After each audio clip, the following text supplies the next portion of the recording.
Shalom, Bruhim Habayim, bienvenidos a este espacio en el que nos dedicamos a ver qué pasa en esta movida latinoamericana aquí en Israel.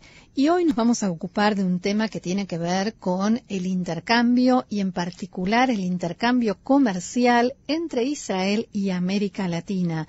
Un tema que está desarrollándose permanentemente y para el cual vamos a contar con la ayuda de un experto, quien es nada menos que Gabriel Hayón, director ejecutivo de la Cámara de Comercio Israel-América Latina. Shalom, muy bienvenido y gracias por este diálogo con CAN, Col Israel en español.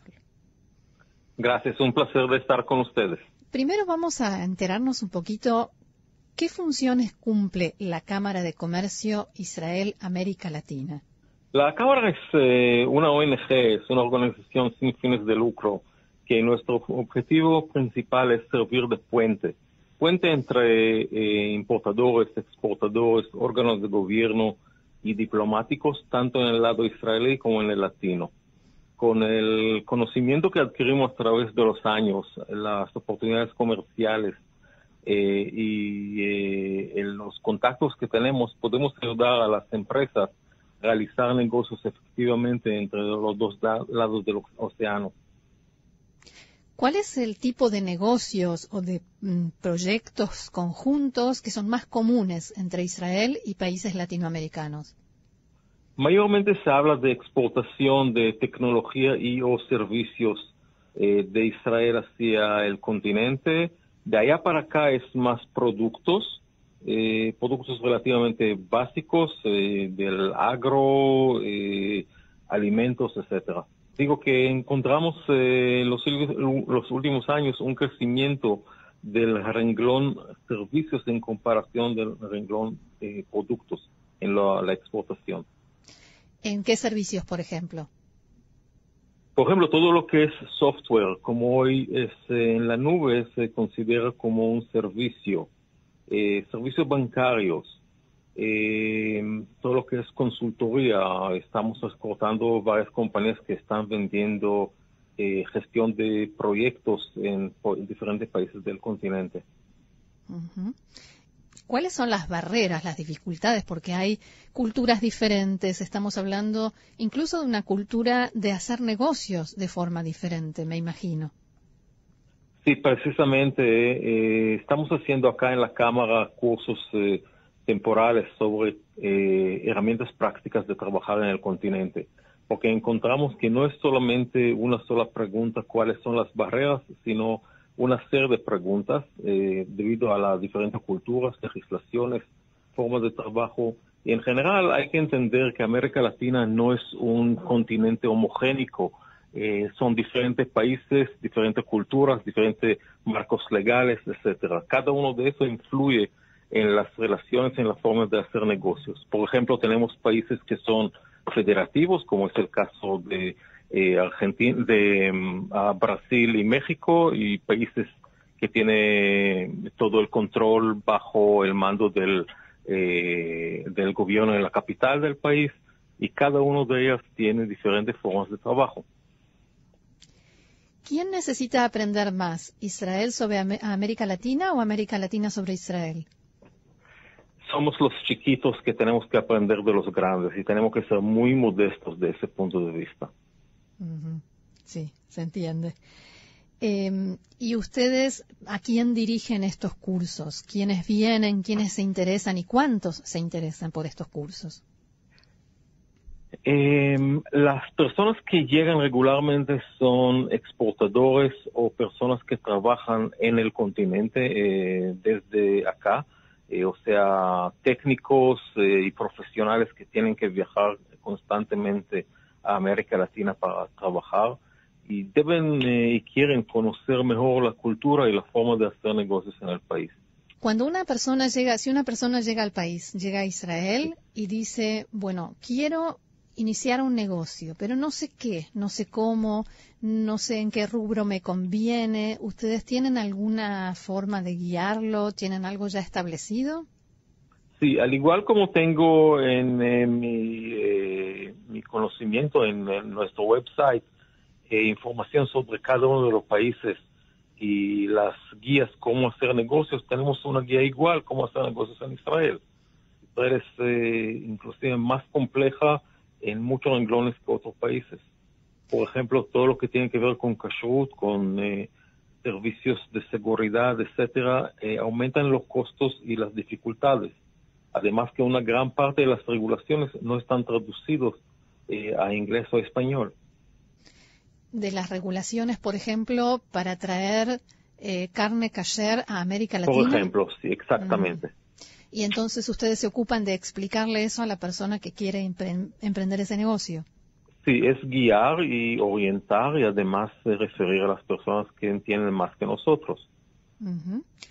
¿Y la Cámara de Comercio se involucra también en otro tipo de proyectos que vayan más allá de estos productos y de este intercambio comercial, como por ejemplo lo cultural, lo social? Nuestro trabajo se enfoca más en lo que es negocio. Tenemos un gran apoyo del gobierno de ese punto y muchos contactos en el sector diplomático. O sea, participación en todos los eventos diplomáticos latinos en Israel, etcétera. ¿Qué sector del gobierno? ¿Qué ministerio? Supongo que el Ministerio de Economía, pero ¿qué sector les da el mayor apoyo y en qué? En nuestro consejo directivo tenemos como observadores 4 ministerios del gobierno, que son el despacho del primer ministro, Cancillería, Economía y Finanzas. Tenemos las 3 organizaciones económicas más importantes, que son la Federación de Cámaras de Comercio, la Asociación de Industrias y el Instituto de Exportación, además de la Autoridad de Innovación. Cada uno de estos órganos que tiene un contacto muy directo con nosotros, nos nutre también de información sobre delegaciones que llegan o salen, necesidades, requisitos, etcétera. ¿Se han topado con dificultades del tipo de boicot o de personas en América Latina que rechazan lo israelí precisamente por ser israelí? Muy poco. Los países que se siente poco el boicot son Chile, debido a la gran cantidad de palestinos en posiciones claves, un poco de Ecuador, y en la guerra del Líbano, la segunda guerra del Líbano, encontramos un poco de rechazo en Brasil, pero fue algo transitorio. Y por supuesto Venezuela y Bolivia. Vamos a decirlo así, que Venezuela y Bolivia son países que estamos tratando de no hacer negocios. En el caso venezolano, recomendamos no hacerlo. En el caso boliviano, se puede hacer, pero es un poco más complejo. La complejidad es más burocrática por el hecho que no tenemos una embajada en La Paz. Y cada factura comercial tiene que certificarla en otro lado, por ejemplo en Lima. Pero se puede hacer. Pero no es lo más cómodo, digamos. No es lo más cómodo. Entonces, la incidencia, digamos, en el total de la cantidad de negocios que se hacen con América Latina no es tan grande, por lo que parece.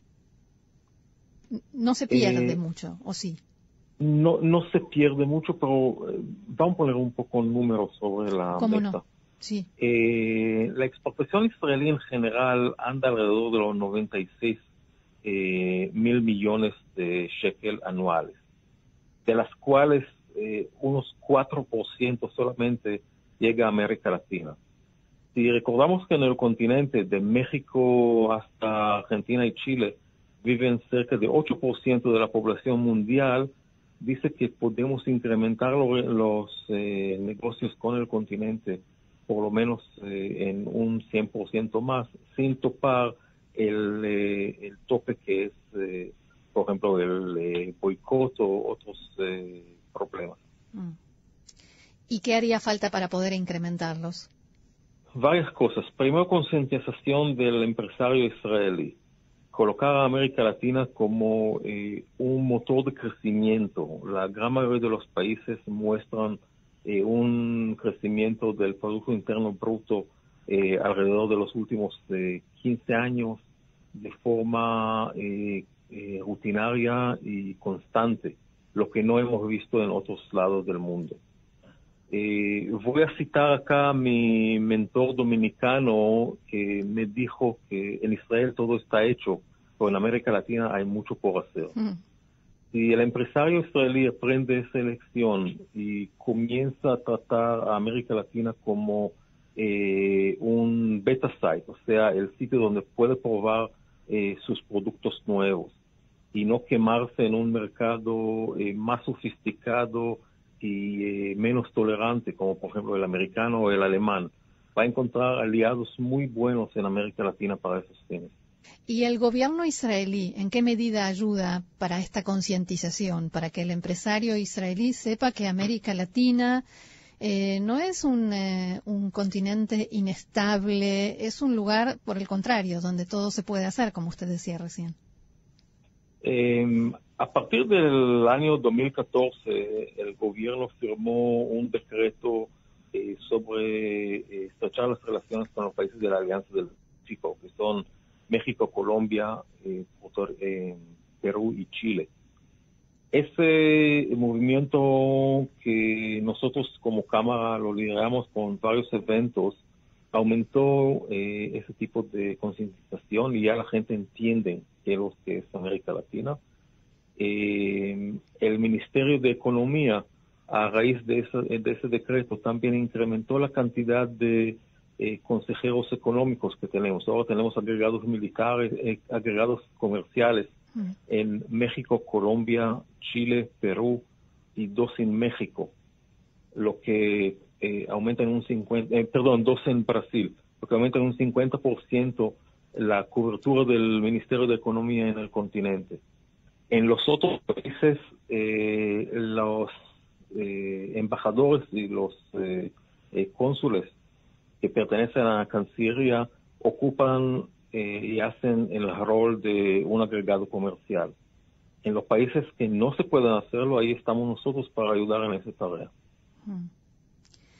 ¿Con qué países latinoamericanos Israel tiene tratado de libre comercio y hasta qué punto estos tratados ayudaron a aumentar el comercio bilateral? Son varios. Primero tenemos con México, que es el más viejo. México también es parte del NAFTA, del North American Free Trade Agreement. Ese acuerdo está vigente, creo que desde los 60, y está ahora mismo en modificaciones. Prácticamente es una reducción casi completa de aranceles. Otro acuerdo interesante es con el Mercosur, o mayormente estamos hablando de Brasil, Paraguay y Argentina. Son los mayores jugadores frente a Israel en esta alianza. Hay un acuerdo que está para la firma con Colombia. Ya pasó la penúltima barrera, que es el Congreso, y ahora está en el Tribunal Constitucional para aprobación. Y por último, hay un acuerdo con Panamá que está en lo que se llama legal scrub, o sea, el toque final legalmente de todos los puntos. Esperamos que sea firmado en este año. Y los que ya se firmaron, entonces, ¿aumentaron en qué medida el comercio bilateral? ¿Cuánto ayuda? Hay aumentos en el movimiento de mercancía de ambas direcciones, o sea, lo que llamamos comercio bilateral. Pero hoy la parte importante en lo que es exportación no es tanto los aranceles, sino todo el engranaje, acuerdos de I+D, de investigación y desarrollo, tratados de no doble tasación, impuestos, etcétera. En los países que llegamos de hacer más acuerdos, más allá de lo que es firmar y tener una oportunidad de fotos, encontramos que hay mayor incidencia de negocios. Creo que es el caso colombiano, que aunque el acuerdo no está firmado, hay muchos movimientos. Es el caso mexicano. México ha sido un aliado muy interesante de Israel.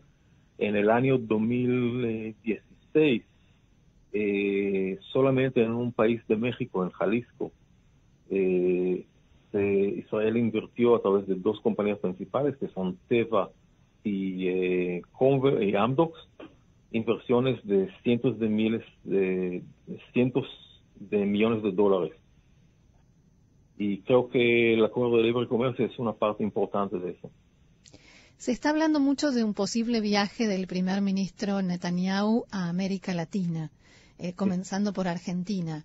¿Cuánto de comercial, cuánto se le dedicaría a la parte comercial en un viaje como este? Regularmente cuando el primer ministro viaja, la organización del viaje es más político. Sin embargo, le acompañan casi siempre empresarios del primer rango, o sea, nivel de presidentes y directores generales de empresas. Casi siempre alrededor de eso se hace dos tipos de reuniones comerciales. Uno es un seminario de negocios, donde los presidentes y el primer ministro dan una bienvenida y luego están tratando más negocios. El segundo tipo son reuniones B2B, business to business, precoordinados entre empresarios argentinos, en este caso israelíes, según intereses comunes. Por ejemplo, empresarios argentinos e israelíes del mismo tipo de producto, del mismo tipo de servicio. Sí, exactamente. Solamente para dar un ejemplo, hoy tenía acá una visita de empresarios argentinos del renglón salud que quisieron ver empresas israelíes que tienen que ver con higiene y equipos para hospitales. Ese tipo de reuniones se puede hacer también en Argentina. Sin necesidad de visitar el lugar, hay formas de presentar el producto o el servicio sin necesidad de que el empresario venga hasta Israel. A veces se puede hacerlo así de forma remota también. ¿Cómo se hace? A través del Skype, teleconferencia. O sea, la tecnología de las comunicaciones también se aprovecha Sí, claro, para promocionar estos negocios. Claro, sí. Hemos reducido muchísimo la cantidad de viajes que hacemos por cada vez que queremos ver un compañero de trabajo. Sin embargo, latinos como latinos siempre les gustan compartir con las personas y tener una amistad antes de comenzar a tocar negocios. La cena conjunta de tomar unas copas de vino es parte de la cultura de negocios. Tenemos que entenderlo. ¿Y los israelíes cómo aceptan eso? Difícil, pero entienden. ¿Les resulta complicado? ¿Les resulta llamativo? El israelí le gusta llegar directamente al grano y cortar el small talk en la conversación. Parte de esa concientización cultural que hemos hablado es intentar de leer en su contraparte latino el momento correcto de comenzar a abordar de negocios y hasta ese punto hablar solamente por arriba sobre lo que es la compañía, la personalidad de la persona que reunimos con él. Se puede hablar de fútbol a veces, sin pelear mucho. ¿Sin pelear mucho? Sí, sí. Hay varios tópicos que no son recomendables de hablar en ciertos países y enseñamos a las personas a evadirlo. ¿Y hay instrucciones que ustedes les dan sobre, por ejemplo, cómo ir vestido a una reunión de esas? Claro, el código de vestir es parte importante. Tengo una serie de casos de estudio de cómo hacerlo y cómo no hacerlo. Por ejemplo, los latinos son mucho más formales que nosotros en la forma de vestir y llegar con camisa mangas cortas o sin el saco o la jaqueta adecuada a una reunión no es lo correcto. Zapatos, el peinado, etcétera, no sandalim, exactamente. Para damas también hay código de vestir que hay que cumplir con él. y la forma de hablar y de tratar a las personas, la educación, conocer un poquito sobre la cultura del país de origen, etcétera. Claro, País de destino. Poder tener una conversación en la que el otro vea que uno se interesó por su país. Sí. Sí. Para dar un ejemplo, en una de mis visitas a Chile, tenía una reunión con una persona que dijeron que esa persona es un investigador muy eficiente, y su primera pregunta era sobre mí, que estudió sobre un poquito, qué hice yo en República Dominicana. Y le contesté, confieso que he vivido, que es el título de un libro de un autor chileno. Inmediatamente al responderlo de esa forma, nos conectamos en el nivel más alto culturalmente hablando. Y ya el tipo no continuó en su investigación, sino entramos directamente en negocios. Una persona que quiera conectarse con usted, con ustedes, con la Cámara de Comercio Israel-América Latina, ¿a qué sitio web puede dirigirse? Nuestro sitio web es camaraisrael.org.il. ¿Y están en Tel Aviv? Estamos en Tel Aviv, sí. Muy bien. Quedamos a la espera de poder informar de las actividades que vayan haciendo y de las novedades que se produzcan en este intercambio tan interesante entre Israel y América Latina. Gabriel Hayón, director ejecutivo de la Cámara de Comercio Israel-América Latina, muchas gracias por este diálogo con CAN, Col Israel en español. Gracias a usted y a la audiencia.